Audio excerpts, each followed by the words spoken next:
좋은 아침입니다. 마이 모닝 밸런스 문을 활짝 엽니다. 마음의 법칙 8번째 자기 효능감. 당신이 지금 행복하지 않는 이유를 읽어드리도록 하겠습니다. 사장은 당신의 업무를 두고 불평을 일삼으며 지루하기 짝이 없는 프로젝트를 떠맡겼다. 그것도 모자라 가장 중요한 고객이 당신을 두고 항의를 해왔다. 저녁에 완전히 지쳐 소파에 앉은 당신은 무슨 생각을 할까? 사장은 나를 좋아하지 않는 게 분명해. 언제나 다른 직원만 선호하거든. 그거 틀림없이 후광효과일 거야. 보아하니 보름달이로군. 그래서 내 날이 아니었나 봐. 어쩐지 요즘 모든 게 짜고서 나를 골탕 먹이는 것 같더라. 주된 원인은 바로 나에게 있어. 내일은 뭐든 다르게 해야겠다. 마지막 답을 골랐다면 아무래도 좀 속이 쓰라렸으리라. 이 저녁에 소파에 홀로 앉아 오늘 겪은 참극의 책임을 온전히 혼자 떠맡으려니 말이다. 그러나 그 덕에 몇 년 더 살 수 있는 길을 얻었을지 모른다. 앞에 두 대답들 가운데 어느 하나를 고른 것보다 앞으로 훨씬 더 행복해질 수 있을 테니. 인생의 만족도는 그 사람의 이른바 통제확신이 얼마나 강한지에 따라 달라진다.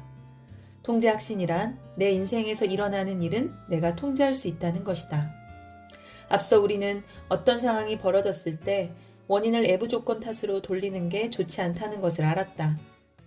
자신의 인생에서 일어나는 일은 바로 우리 자신이 조정해야 한다.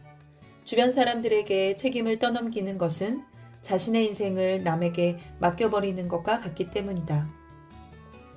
사람들이 불행을 느끼는 데에는 여러 가지 원인이 있다. 그러나 어떤 상황이든 한 가지 동일한 원인이 있다. 바로 자신의 인생을 다스릴 통제 능력을 잃어버렸다는 것.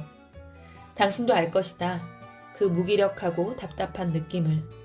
꼭두각시 인형처럼 조정당하고 있는 것은 아닌가 하는 그 막막한 기분을 말이다. 이런 상실감은 인간을 불행하게 할 뿐만 아니라 심지어 심장마비와 우울증과 같은 병까지 부를 수 있다. 그러나 너무 염려하지는 말자. 내 인생을 만들어가는 사람은 바로 나야. 내 자신의 힘으로 변화시킬 수 있어 하는 자기 효능감이 우리의 통제 능력을 되찾아줄 수 있기 때문이다. 무슨 거창한 변신을 말하는 게 아니다. 아주 사소한 변화일지라도 당신 인생의 만족감과 자신감을 되돌려주기에 충분하다. 얼마나 작은 변화여도 되는지는 요양원에서 벌어진 흥미로운 실험에서 알 수 있다. 그곳 사람들은 특히 아무것도 자신이 결정할 수 없다는 무력감에 시달리고 있었다. 연구진은 한 그룹의 환자들에게 화분을 키워도 좋은데 식물을 돌보는 일은 전적으로 혼자 해야 한다고 말해주었다. 그리고 다른 그룹에게는 그저 화분을 주면서 보호와 관리는 요양원 직원들이 맡을 거니 신경 쓰지 않아도 된다고 말했다. 얼마의 시간이 지난 후 환자들에게 자신의 인생에 얼마나 만족하는지를 묻는 설문조사를 했다. 결과는 정말 인상적이었다. 화분 관리와 같은 사소한 일을 직접 결정해서 움직인 그룹이 다른 그룹에 비해 훨씬 더 만족도가 높았다. 더욱 놀라운 점은 1년 반 뒤 이 작은 결정권을 가진 그룹의 사망률은 15%였던 반면 다른 그룹은 30%에 달했다는 것이다. 그러니까 2배나 높았다. 그래서 우리는 당신에게 추천한다. 매일 습관처럼 굳어진 일상과 규칙들을 깨부수자. 처음부터 큰 일을 덤비면 실패할 수 있으니 우선 작은 것부터 시작하자. 그렇게 매일 올가미를 벗어 던지고 조금씩 자기 인생의 통제권을 회복하자. 예를 들어 직장 회의에서 언제나 소극적인 태도로 임했다면 이렇게 말해보자. 그거 제가 해볼게요.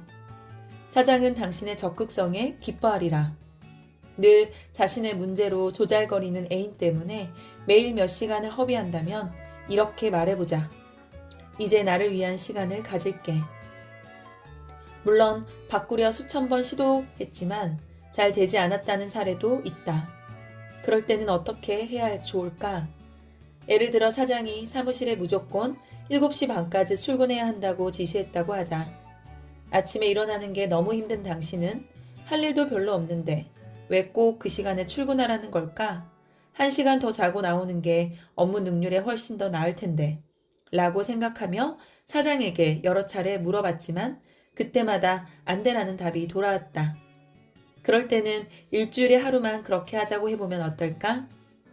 통계에 따르면 이런 부탁은 95% 승낙을 얻어낸다. 일주일에 한 번 시도해보자는 것을 거부하는 사람은 거의 없기 때문이다. 물론 이런 작은 일들로 세상을 바꿀 수 있는 것은 아니다. 하지만 우리는 세상을 바꾸고자 하는 것도 아니다. 핵심은 당신이 저녁에 침대에 누우며 맛보는 행복감이다. 작은 조각이나마 인생의 통제권을 회복했다는 행복감. 이 행복감을 가짐으로써 당신의 수명은 몇 년 더 늘어날 수 있다.